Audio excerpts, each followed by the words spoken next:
말씀 우리 요한복음인데요. 그 포도나무 비유로 아마 이 내용은 우리가 읽으면 바로 이해할 수 있는 내용입니다. 14장 마지막 부분에 예수님께서 여기를 떠나자 해서 제자들과 함께 지금 여기라고 하는 곳이 어디인가 하면 요한 마가의 그 다락방으로 표현되는 그 2층 집입니다. 아마 성지순례 다녀오신 분들은 그 요한 마가의 그 집을 아마 방문하셨을 거예요. 2층이 홀이 훨씬 넓습니다. 1층은 기둥이 많아서 사람이 많이 모이기 힘들죠. 사도행전 시대에 120명이 모일, 그보다 더 많은 숫자도 모일 수 있는 그런 공간인데요. 그곳에서 예수님이 마지막 만찬을 하신 것으로 그렇게 알려지고 있습니다. 그러니까 그곳을 떠나서 겟세마네 동산, 마지막 목요일 날 밤중에 기도하시기 위해서 겟세마네 동산으로 이동하는 그 과정 가운데 포도나무 비유를 하신 걸 보면 아마도 그 마가의 그 2층 집에서 겟세마네 동산까지 오는 그 노정 가운데 아마 포도원이 있었지 않는가 그렇게 생각이 됩니다. 지금은 집들로 가득 차 있지만 아마 예수님 시대는 그 즈음에 거기에 포도나무 밭이 있어서 아마 예수님께서 포도나무 밭을 지나가면서 이 포도나무 비유를 하신 것이 아닐까 저는 그렇게 좀 생각합니다. 14장과 연결시켜서 좀 보면 이제 그렇다고 하는 것이죠. 이 포도농장 비유를 하시면서 예수님께서 1절과 5절을 보면 1절에는 하나님 아버지가 농부로 비유가 되고 예수님이 포도나무로 비유가 됩니다. 그리고 5절 보면 나는 포도나무요 너희는 가지라 그랬잖아요. 너희는 예수님의 제자들이죠. 바로 우리들을 말합니다. 바로 우리가 포도나무의 가지로 이렇게 비유하셨습니다. 여기에서 제일 중요한 역할은 농부이시죠. 농부는 포도원을 가꾸는 농장의 주인이시죠. 농장 주인으로서 하나님 아버지께서 포도원을 가꾸는 가장 큰 목적은 포도를 많이 거두는 것입니다. 잎사귀가 풍성한 거 그거 원하지 않죠. 그래서 포도나무 우리가 알지만 포도나무는 그 용도가 나중에 땔감으로 쓰면 혹시 모를까 그 나무로서의 용도는 거의 없습니다. 포도 여는 거 그거 하나이죠. 그러니까 포도원 농부의 목적은 포도 열매를 많이 거두는 것입니다. 그래서 이제 2절 말씀을 보면 포도 열매를 많이 거두기 위해서 농부는 가지치기를 한다는 표현을 하고 있어요. 가지치기를 하는 목적이 현대에는 그 이제 조경이라고 해서 나무를 사람들이 보기 좋도록 이렇게 조경하는 이제 그런 나무 그 가지라든지 나무를 예쁘게 만드는 것을 하지만 예수님 당시 이 가지치기라고 하는 것은 열매를 더 많이 또 풍성하게 거두기 위한 목적이죠. 열매를 맺지 못하는 가지로 가는 영양분을 차단시켜서 그 영양소가 열매를 맺는 가지로 보내지고 그래서 그 열매에 영양분이 많이 담길 수 있도록 하기 위한 가지치기다 하는 것이죠. 오늘 농부가 땀을 흘리고 수고하고 그리고 아무리 가지가 잘생기고 아주 멋지고 그렇더라도 열매를 맺지 못하면 농부는 가차없이 그 가지를 쳐냈던 것입니다. 그래야만 열매가 풍성하기 때문이었다 하는 거죠. 목적이 열매를 거두는 것이기 때문에 그렇습니다. 이제 그런 차원에서 우리 한 가지 중요한 교훈이 있습니다. 우리가 이제 신앙생활, 영적 생활을 할 때 이 영적인 생활에서의 아주 중요한 한 가지 원리가 있는데요. 그 원리는 한자말로 표현하면 부익부 빈익빈의 원리입니다. 잘 되는 사람이 더 잘 되고 잘 안 되면 더 안 되는 원리가 영적 원리예요. 지금 오늘 포도나무 가지치기가 똑같습니다. 이런 내용은 성경에 여러 곳에 나오죠. 그 중에 여러분 마태복음 25장 보면 달란트 비유가 나오는데요. 달란트 비유를 보면 세 사람이 나오죠. 1달란트 받은 사람, 2달란트 받은 사람, 5달란트 받은 사람. 그 중에 1달란트 받은 사람은 일하지 않아서 그냥 1달란트 여전히 자기가 1달란트만 가지고 있었고 2달란트는 배로 남겼습니다. 5달란트도 배로 남겼어요. 그래서 이제 자기의 소유가 2달란트, 4달란트가 됐고 5달란트는 10달란트가 됐어요. 그러면 1달란트, 4달란트, 10달란트가 됐잖아요. 그런데 그 주인이 1달란트 가지고 있던 자, 일하지 않은 자, 그 1달란트를 빼앗습니다. 어떻게 하는가 보시죠. 마태복음 25장 28절 말씀을 우리 스크린 보고 같이 읽어보겠습니다. 그에게서 그 1달란트를 빼앗아 10달란트 가진 자에게 주라. 여러분 1달란트 갖고 있는 것만 해도 그 셋 중에서는 제일 적은 분량인데 그것을 빼앗아서 4달란트가 된 자에게 주라고도 하지 않았어요. 5달란트에서 배를 남긴 10달란트, 그러니까 부익부예요. 많이 가진 자에게 주라는 거예요. 그래서 10달란트 가진 자는 11달란트가 되는 것이죠. 그러면서 29절에 아주 중요한 표현을 합니다. 29절 같이 읽겠습니다. 시작. 무릇 있는 자는 받아 풍족하게 되고 없는 자는 그 있는 것까지 빼앗기리라. 이게 영적 부익부 빈익빈의 원리예요. 여러분 영적 세계에서 잘 되는 자는 더 잘 됩니다. 그런데 처지는 사람은 더 처지게 돼 있어요. 굉장히 냉정해요. 영적 세계는. 우리가 일반적 상식으로 보면 굉장히 불공평해 보이고 공정하지 않게 보이지만 영적인 세계에서는 부익부 빈익빈의 원리가 그대로 적용된다고 하는 것입니다. 여러분은 우리를 가리켜서 예수님의 제자들을 가리켜서 포도나무의 가지라고 말하고 있습니다. 그럼 이 가지가 해야 할 역할은 무엇인가 하면 열매 맺는 역할입니다. 그럼 열매를 맺으려면 어떻게 해야 되는가? 성경에 보니까 포도나무 줄기에 꼭 붙어 있어야 된다는 거예요. 그래야만 뿌리와 줄기로부터 올라오는 영양분을 공급받아서 꽃을 피우고 열매를 맺게 된다고 하는 것이죠. 여러분 이건 굉장히 상식적인 이야기입니다.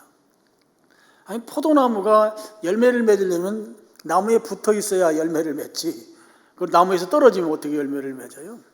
이 굉장히 상식적인 이야기를 지금 하고 있는 이유가 제자들에게 예수님께서 지금 하시고자 하는 말씀이 있으신 것이죠. 너희가 내 제자가 되려면, 나의 제자로서 살려면 나와 친밀한 관계, 나와 밀접한 관계 속에서 있어야 된다라고 하는 것을 포도나무의 지극히 상식적인 이야기를 통해서 지금 제자들에게 말씀하고 계신 것입니다. 예수님과 너무너무 친밀한 관계 속에 살아야 된다는 거예요. 예수님과 밀접한 관계 속에서 있어야만 열매를 맺는다. 가지의 역할은 열매 맺는 역할이니까 이 열매를 맺으려면 예수님과 친밀한 관계, 밀접한 관계에 있어야 된다 하는 것이죠. 그런 표현을 4절부터 7절까지 뭐라고 표현하는가 하면 예수님 안에 거하라고 하는 표현을 쓰고 있어요. 여러분 4절을 보면 내 안에 거하라 그랬습니다. 그리고 4절 마지막 부분에 보면 너희도 내 안에 있지 아니하면 열매를 맺지 못한다. 지금 이렇게 말씀했고요. 5절도 보면 나는 포도나무 너희는 가지람 그가 내 안에 내가 그 안에 거하면 사람이 열매를 많이 맺는다. 주님 안에 거하라는 거죠. 6절도 보면 사람이 내 안에 거하지 아니하면 가지처럼 밖에 버려져 마르나니 사람들이 그것들을 모아다가 불에 사르느니라. 7절도 너희가 내 안에 거하고 내 말이 너희 안에 거하면, 지금 예수님과 밀접한 관계, 예수님과 친밀한 관계, 포도나무와 그 가지가 포도나무에 잘 붙어 있어야 되는 그 관계를 예수님께서는 내 안에 거하라 이렇게 표현하고 있어요. 그러면 나도 너희 안에 거한다. 유대인들의 이 표현 방식 가운데 예수님과 하나됨을 표현할 때, 우리가 예수님과 하나 된다라고 하는 표현할 때 그 표현 방식이 지금 네가 내 안에 거하고 내 말이 너희 안에 거하면, 또는 너희가 내 안에 거하고 내가 내 안에 거하면, 뭐 이런 식의 소설 방식을 유대인들이 사용합니다. 그러니까 내 안에 거하고 내가 너희 안에 거한다고 하는 말은 예수님과 하나 되는 것, 예수님과 친밀한 관계를 표현하는 그런 표현 방식이라고 하는 것이죠. 그래서 포도나무 줄기에 가지가 잘 붙어 있는 것처럼 우리도 예수님 안에 거하는, 그러니까 예수님과 친밀한 관계 속에 있어야 된다고 하는 것을 오늘 말씀이 강조하고 있는 것이죠. 만약에 나무를 떠나면 6절에 나오는 것처럼 열매는 고사하고 시들고 말라버리고 그 다음에 불쏘시개감이 될 뿐이다 이렇게 말씀했습니다. 여러분, 우리가 예수님과 친밀한 관계 가운데 살아야 합니다. 예수님과 밀접한 관계 속에서 살아야 합니다. 그렇지 아니하면 나무가 잘려나간 가지가 시들고 말라버리듯이 영적으로 아주 건조해지는 것이죠. 영적으로 메말라 버리는 거예요. 영적인 침체를 겪게 돼요. 그래서 오늘 내 영적인 상태에서 내가 영적으로 건조하다, 영적으로 메말라 있다, 영적으로 답답하다, 영적인 침체를 내가 느낀다. 그러면 지금 예수님께 붙어 있는 게 아니고, 예수님과 친밀한 관계가 아니고 예수님하고 좀 거리가 좀 있는 상태다. 그렇게 여러분 스스로를 돌아봐도 틀리지 않습니다. 자, 그러면 우리가 어떻게 하면 예수님과 친밀한 관계 가운데 살 수 있겠는가? 오늘 성경식 표현으로 하면 어떻게 하면 예수님 안에 우리가 거할 수 있겠는가? 두 가지를 알 수 있는데요. 3절입니다. 너희는 내가 일러준 말로 이미 깨끗하여졌으니 그랬습니다. 여러분, 여기 일러준, 내가 예수님께서 일러준 말씀이거든요. 로고스입니다. 예수님께서 주신 그 말씀이 지금 7절에 보면 너희가 내 안에 거하고 내 말이 너희 안에 거하면, 예수님의 말씀이 지금 제자들 안에 거하는 거예요. 일러준 말로 이미 깨끗해졌다고 하는 말은 앞에 그 2절 마지막 부분에 가지치기를 해서 깨끗해졌다고 하는 표현이 나오거든요. 그러니까 이미 다른 가지들은 가지치기를 당했지만 너희는 열매를 많이 맺을 수 있도록 다 조건이 갖추어졌다는 거예요. 무엇으로 인해서? 예수님께서 이미 일러준 말씀으로 그렇게 됐다는 것이죠. 그러면 우리가 예수님과 친밀한 관계, 예수님이 포도나무이고 내가 줄기일 때 그 예수님에게 꼭 붙어있는 그 방법이 무엇인가 하면, 첫 번째는 날마다 하나님의 말씀, 성경을 묵상하는 삶을 사는 것입니다. 하나님의 말씀, 그 묵상 가운데 사는 거예요. 그런데 이것이 날마다 그렇게 해야 된다는 것이에요. 이제 오늘날식으로 표현하면 이제 큐티 하는 것입니다. 큐티. 날마다 말씀을 묵상하는 삶을 사는 것. 여러분, 시편 1편 1절로 3절까지 말씀을 우리 스크린 보시고 1절만 같이 한번 읽어보시겠습니다. 복 있는 사람은 악인의 꾀를 따르지 아니하며 죄인의 길에 서지 아니하며 오만한 자의 자리에 앉지 아니하고. 여기에 보면 그 죄에 빠지는 순서가 나와요. 1절에 제일 첫 번째는 악인의 꾀를 따르지 않는다는 거죠. 죄에 빠질 때는 먼저는 그 악인을 따라갑니다. 따른다는 말은 다른 말로 말하면 호기심과 관심을 갖는 걸 말해요. 1단계입니다. 죄에 빠지는 1단계. 호기심을 가지고 관심 갖는 것. 그 다음에 죄인들의 길에 서지 않는다 그랬어요. 이 길에 선다는 것은 그들 죄 짓는 사람들 그 무리 가운데 내가 서 있는 걸 말해요. 그들과 함께 이렇게 무리지어 있는 걸 말합니다. 처음에 관심을 갖고 호기심을 가지고 그 다음엔 죄인들 그 가운데 들어가는 거예요. 그들 가운데 자리를 잡는 것이죠. 그 다음에 마지막 단계는 오만한 자의 자리에 앉지 않는데요. 섰다가 앉는 겁니다. 앉는 것은 죄가 익숙해지는 걸 말해요.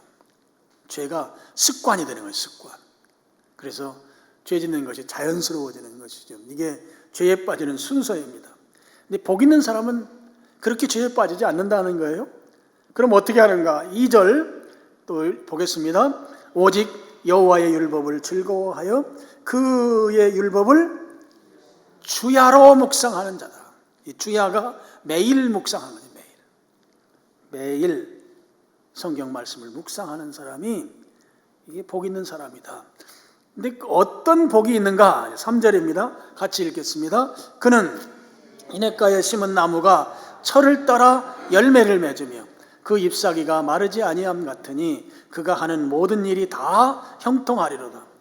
여러분, 말씀 묵상하는 삶을 살게 되면 시냇가에 심은 나무처럼 충분한 수분과 영양소를 공급받아서 풍성하게 열매를 맺는 삶을 살게 된다. 그 이스라엘 지역은 사막 기후라서 굉장히 건조합니다. 비가 많이 안 와요.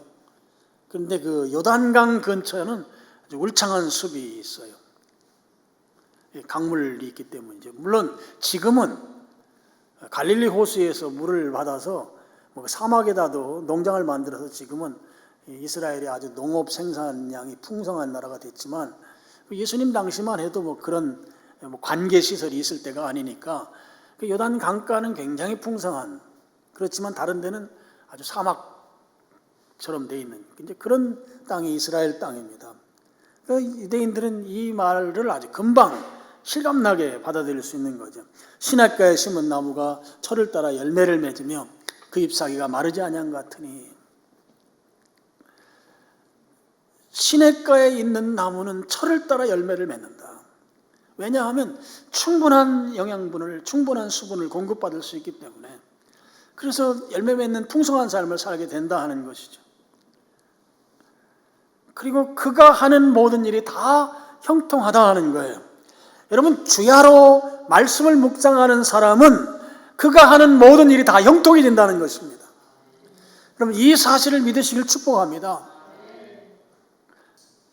매일 말씀 묵상하는 삶을 살면 오늘 시편 1편 말씀이 우리에게 교훈하기를 그가 하는 모든 일이 다 형통한다는 거예요. 모든 일이 다 잘 된다는 것입니다. 이 사실을 믿으시길 바랍니다. 하나님의 말씀이세요.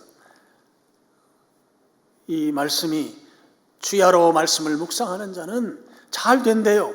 그가 하는 일이 형통해진다는 것이죠. 여러분, 우리가 말씀을 묵상하면 그 말씀은 우리가 살아갈 에너지, 능력, 자원, 모든 것을 다 공급해 주십니다. 주님의 말씀으로부터 우리가 공급받으며 살아갈 수 있는 것이다 하는 거예요. 지금 이 말이 그냥 뜬구름 잡기가 아니에요. 시편 119편 105절 말씀, 우리 스크린 보시고 같이 읽어보시죠. 주의 말씀은 내 발의 등이요 내 길의 빛이니이다. 여러분, 내 발의 등이라는 것은 하루하루 살아가는 동안에 내 앞에 장애물로 인해서 우리가 넘어지지 아니하도록 등불로 비춰준다는 거예요. 그러니까 매일 성경 묵상이 필요한 것입니다. 여러분, 잘 아는 조지 뮬러 같은 경우는 그날 받은 말씀으로 그날 사는, 그의 자기 일기에 보면 그런 게 나와요. 오늘 주신 말씀, 하나님이 주신 말씀대로 오늘을 살아가는, 그게 내 발의 등이에요. 한 걸음 한 걸음 옮길 때마다 말씀이 내 발길 앞을 비춰주니까 내가 그 길을 안전하게 갈 수 있는 것이죠. 그리고 내 길의 빛이다라고 하는 것은 우리 인생의 방향, 우리 인생의 목표를 예수님께서 말씀으로 우리에게 가르쳐 주시는 것이죠. 내가 어떤 인생을 살아가야 되고 어떤 방향으로 나아가야 될 것인지 길의 빛을 비춰주시니까 내가 그 길을 가는 것이고, 그 빛만 비춰주는 건 아니고 한 걸음 한 걸음 옮길 때마다 그 내 앞에 장애물에 의해서 내가 넘어지지 아니하도록 등불이 또 비춰주고. 그래서 하나님의 말씀은 우리가 살아가는데 반드시 필요한 말씀, 꼭 필요한 말씀, 살아가는데 없어서는 안 되는 말씀, 내가 하는 모든 일을 형통하게 만들어주시는 말씀, 그 말씀이 하나님의 말씀이다 하는 것입니다. 오늘 우리가 포도나무 대신 포도나무 줄기이신 예수님께 꼭 붙어 있어야 되는 그 근거가 우리가 하는 모든 일이 형통해지기 위한 것입니다. 오늘 여러분들이 매일매일 성경을 묵상하는 삶을 살아야 돼요. 성경 말씀을 묵상하는, 큐티하는 삶을 살아야 돼요. 큐티. 그래서 그날 주신 말씀을 내 가슴에 새기고 그 말씀을 삶에 적용하면서 그렇게 살아가야 돼요. 그러면 형통해지는 것이죠. 그래서 우리 성경에 나와 있는 이 기록된 이 말씀들을 그냥 액면 그대로 받아들이는 거예요. 문자 그대로 받아들이는 거죠. 주야로 주의 말씀을 묵상하면 내가 그가 하는 모든 일이 다 형통해진다고 하는 이 말씀을 내가 아멘으로 받아들이고 매일매일 하나님의 말씀을 묵상하는 삶을 사는 것입니다. 묵상할 때 하나님께서 내게 메시지를 주세요. 감동으로 주시고 깨달음으로 주시고 느끼게 하고, 그래서 그 말씀대로 적용하면서 하루하루 살아가는 것이죠. 그러면 형통해지는 줄로 믿으시길 축복합니다. 또 한 가지 주님과 친밀해지기 위해서는 7절 말씀입니다. 너희가 내 안에 거하고 내 말이 너희 안에 거하면 무엇이든지 원하는 대로 구하라, 그리하면 이루리라. 기도 생활에 힘써야 된다 하는 것이죠. 7절은 무엇이든지 네가 원하는 거 구하기만 하면 다 이루어 주신대요. 놀라운 말씀이죠. 그런데 전제 조건이 있습니다. 앞에 부분이죠. 7절 상반절입니다. 너희가 내 안에 거하고 내 말이 너희 안에 거하면이라고 하는 조건이 있습니다. 이것은 주님과 하나됨, 주님과 친밀한 관계에 있을 때, 그때 구하는 대로 다 이루어 주신다는 것이죠. 다시 말씀드려서 포도나무인 예수님께 우리가 꼭 붙어 있는 가지가 되어야 된다는 거예요. 포도나무 가지 된 우리가 해야 할 일은 포도송이를 맺는 거예요. 열매 맺는 것이죠. 열매를 맺되 풍성하게 맺는 것입니다. 여러분, 포도나무 가지가 더 많은 열매, 더 풍성한 열매를 맺으려면 포도나무로부터 영양분을 공급받아야 돼요. 줄기로부터 열매 맺는 데 필요한 모든 요소를 공급받아야 된다고요. 그런데 이 공급받는 루트, 공급받는 길이 무엇이냐 하면 구하는 것, 기도하는 것이다 하는 거예요. 열매 맺는 데 필요한 모든 요소를 무엇을 통해서 공급받는가 하면 기도를 통해서 공급받는다는 것입니다. 그래서 기도해야 한다 하는 것이죠. 포도나무 가지 입장에서 보면 가지가 해야 할 일은 열매 맺는 거예요. 포도송이를 맺는 것이에요. 그런데 포도나무 가지가 열매를 맺으면 누가 좋아해요? 포도원 농부이신 하나님 아버지께서 좋아하세요. 그리고 하나님 아버지가 가장 원하는 것이 포도나무 가지가 열매를 많이 맺는 것이죠. 그런데 이 포도나무 가지가 포도송이를 많이 맺기 위해서 필요한 모든 요소를 공급해 달라고 기도하면 그건 농부가 가장 좋아하는 것을 원하는 거잖아요. 그렇기 때문에 들어주신다는 것입니다. 그래서 하나님께서는 열매를 맺기 위해서 간구하는 것은 안 들어주실 수가 없는 것이에요. 그래서 7절은 구하라 그리하면 이루리라고 말씀하셨습니다. 열매 맺는 데 필요한 요소를 구하는 루트는 기도하는 것이다. 근데 이 기도는 열매를 맺기 위한 것이기 때문에 농부이신, 포도원 농장 주인이신 농부가 가장 좋아하는 것을 구하는 것이기 때문에 그걸 구하면 농부는 다 들어줄 수밖에 없다. 그래서 이 기도는 다 이루어진다고 하는 것이죠. 오늘 말씀에서 우리가 또 한 가지 좀 살펴봐야 될 것은 5절 마지막 부분에 나와 있는 나를 떠나서는 너희가 아무것도 할 수 없음이라 라고 하는 이 말씀을 좀 우리가 상고해 봐야 합니다. 하나님을 믿지 않는 불신자들은 하나님 없이도 무엇이든지 다 할 수 있다고 생각합니다. 또 얼마든지 이 일을 이룰 수 있다고 생각합니다. 그건 하나님 믿지 않기 때문에 그렇게 생각할 수 있다고 보지만 우리 그리스도인들에게 있어서도 어떤 영역에서는 하나님 없이도 잘 할 수 있다고 생각하는 그런 그리스도인들이 있습니다. 나는 하나님 없어도 할 수 있는 일들이 있다. 하나님 이런 일은 하나님 조금 비켜서셔도 괜찮겠습니다. 내가 알아서 이 일은 하겠습니다. 여러분, 하나님 없이 우리가 무엇인가 한다고 하는 것은 무엇과 같은가 하면요, 모래 위에 집을 짓는 것 같습니다. 집 지을 수 있어요. 그런데 바람이 불고 홍수가 나면 그 집은 무너지게 되어 있습니다. 그럼 우리가 살아가는 인생 가운데 가장 큰 홍수는 무엇일까? 그건 우리 육신의 죽음입니다.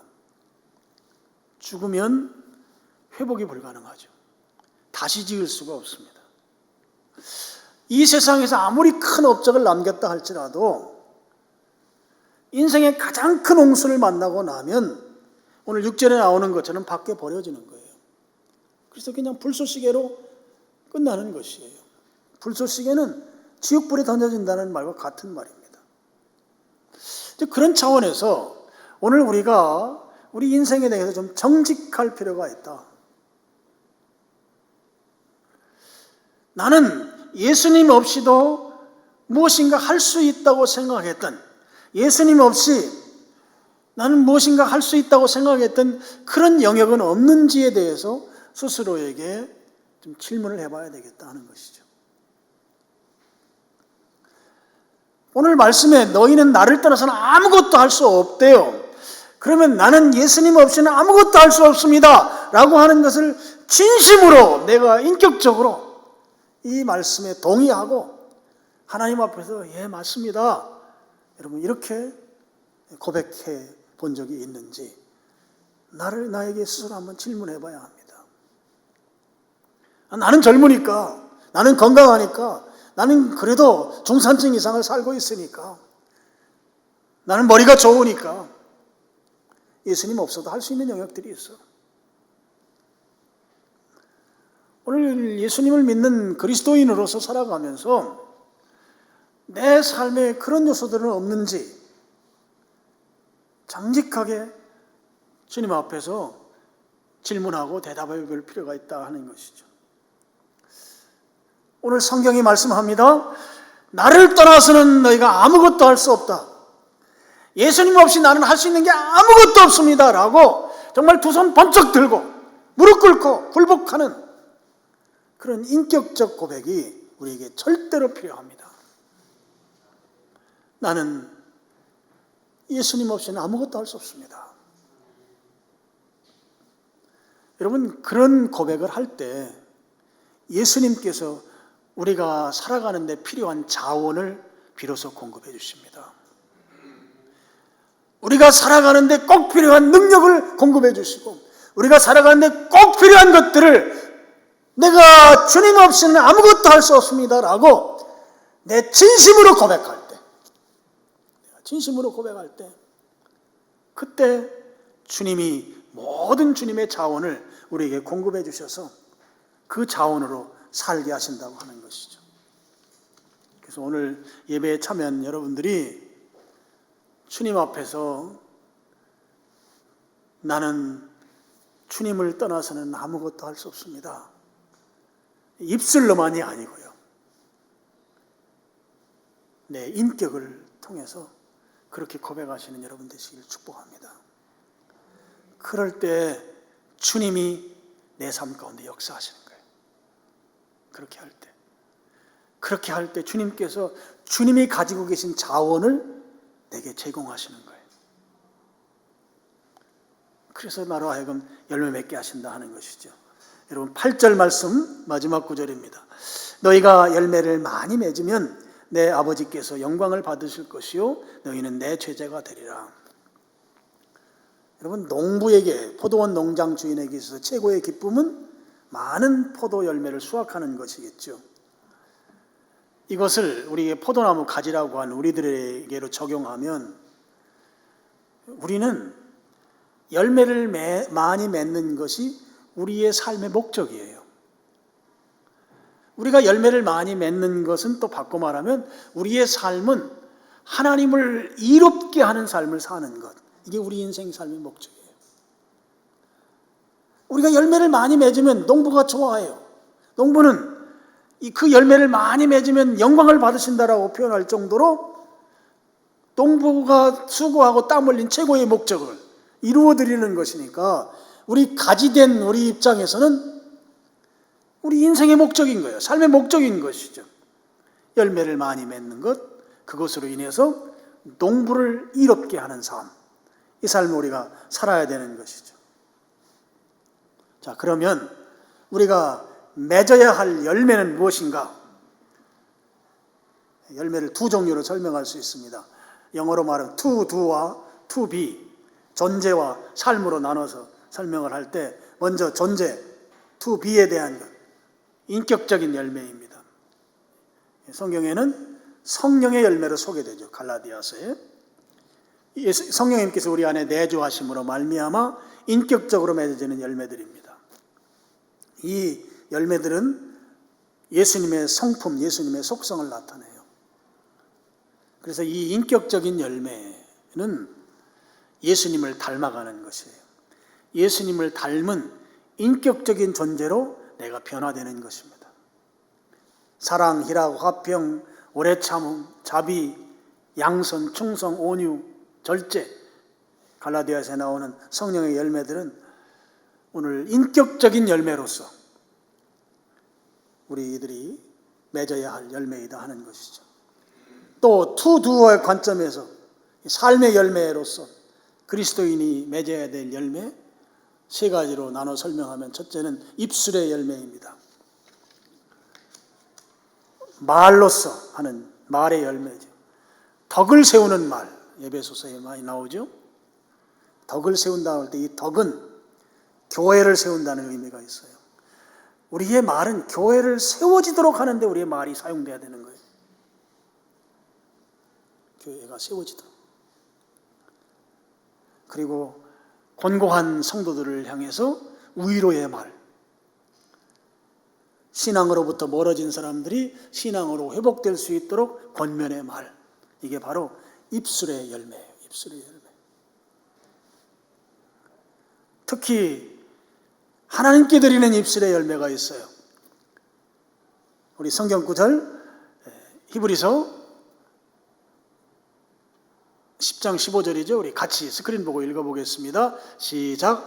그러므로 우리는 예수로 말미암아 항상 찬송 제사를 하나님께 드리자. 이는 그 이름을 아는 입술의 열매니라. 하나님께 찬송의 제사를 드리라. 그러니까 여러분, 우리가 맺어야 될 입술의 열매는 찬송으로 하나님께 예배하는 것. 찬송을 많이 부르는 거죠. 그러니까 여러분 한번 보세요. 나는 유행가가 좋은지 아니면 요즘 젊은 사람들 좋아하는 있잖아요. 노래들. BTS가 좋은지 아니면 찬송을 부르는 게 좋은지. 찬송이 하나님께 드릴 입술의 열매라는 것이죠. 그래서 우리가 이 열매로 하나님께 나아가야 되는 거죠. 찬송을 많이 부르는 것입니다. 그 다음에 두 번째는 복음 전도의 열매입니다.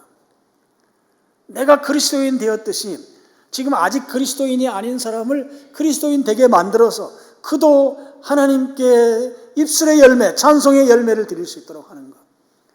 예배의 자리로 나아가도록 인도하는 것, 복음 전도의 열매. 그 다음에 또 한 가지, 세 번째는 선행입니다. 선행. 가난한 자들과 나눔의 삶을 살고 구제하고 섬기는 것, 이게 바로 열매이죠. 열매를 인격적인 열매로서 예수님을 닮아가는 것. 그러니까 여러분, 그래서 한 2, 3년 전보다 지금이 훨씬 더 예수님을 닮아 있어야 돼요. 우리가. 이게 열매 맺는 삶이에요. 그리고 삶의 열매로서 우리의 언어가 교회를 세우고 성도들의 신앙을 세우고 낙심에 빠진 자를 위로해서 다시 이렇게 세우는데 우리의 입술의 열매가 사용돼야 돼요. 그리고 우리는 늘 찬송을 통해서 하나님께 찬송의 열매를 찬송을 통해서 이 입술의 열매를 올려드려야 돼요. 그리고 복음 전도를 통해서 구원받는 이들이 늘어나게 하는 일에 우리가 참여해야 해요. 그리고 선행을 통해서 그리스도의 그 구제의 삶을 우리가 살아야 되는 것이죠. 그런 것을 통해서 열매를 많이 맺으면 8절 마지막에 너희는 내 제자가 되리라. 바로 그것이 예수님의 제자인 것을 증명한다고 하는 것입니다. 그럼 내가 오늘 예수님의 제자다, 예수님을 따르는 제자로서의 삶을 산다 라고 할 때 제자에게 있어서의 근거가 무엇인가 하면 열매예요. 열매. 어떤 열매? 예수님을 닮아가는 인격적인 열매, 그리고 입술의 열매, 복음 전도의 열매, 선행의 열매. 이것이 예수님을 따르는 제자를 증명시키는 열매이다 하는 것이죠. 그래서 열매를 통해서 그 나무를 안다고 하잖아요. 바로 그런 열매를 맺을 때 우리가 예수님의 제자라고 하는 것이 입증되는 것이다 하는 것입니다. 자, 이제 말씀의 결론입니다. 여러분, 우리가 어떤 형편, 어떤 처지에 놓여 있을지라도 오늘 성경 말씀이 우리에게 올곧게 한 가지 가르치는 것은 줄기로부터, 포도나무인 예수님으로부터 떨어지지 말아라, 꼭 붙어 있으라 하는 것입니다. 그래서 예수님께서 내 안에 거하라고 하는 말을 반복해서 교훈하고 있습니다. 예수님께 붙어 있어야만 우리가 살 수 있기 때문이죠. 그래서 예수님 없이는, 예수님을 떠나서는 저는 아무것도 할 수 없습니다. 이것이 진실한 고백이 되면 예수님께서 우리가 살아갈 수 있는 모든 것을 다 공급해 주신다. 예수님께 꼭 붙어 있기 위해서 두 가지 해야 된다. 하나는 말씀을 묵상하는 삶을 살아야 돼요. 이거는 어떻게 해야 돼요? 매일 주야로 묵상하는 자로다. 매일 말씀 묵상. 그래서 여러분, 큐티 책을 사가지고 그날 분량을 읽든지, 아니면 큐티 책을 사지 못한 분들은 우리 주보에 그 큐티 분량 그 구절이 있어요. 그 구절을 성경책을 통해서 읽고 묵상하면 돼요. 큐티 하는 거 잘 모르면 이번에 칭찬받는 성도 그 교회 가족반에 참여하시면 그 큐티 그 과정, 그 과가 있습니다. 그때 또 알려드리고, 또 우리 큐티 학교라고 하는 특별히 또 훈련하는 코스가 있습니다. 그런 때 참여하시면 됩니다. 그리고 기도하는 삶이죠. 말씀 묵상하는 삶, 기도하는 삶. 그렇게 두 가지 삶을 우리가 살 때 열매를 맺게 되고, 그 열매를 맺게 되면 8절 마지막에 나오는 것처럼 너희는 내 제자가 되리라. 예수님의 제자로 인정받게 된다고 하는 것이죠. 그래서 오늘 예배에 참여한 여러 성도님들이 예수님에게 꼭 붙어 있기를 바랍니다. 붙어 있는 방법은 말씀 묵상과 기도하는 삶. 이 두 가지 삶을 통해서 열매를 맺고, 열매를 맺으면 예수님이 제자로 인정해 주신다. 다 제자로 인정받는 여러분들 될 수 있기를 주님의 이름으로 축원합니다. 기도하겠습니다. 아버지 하나님,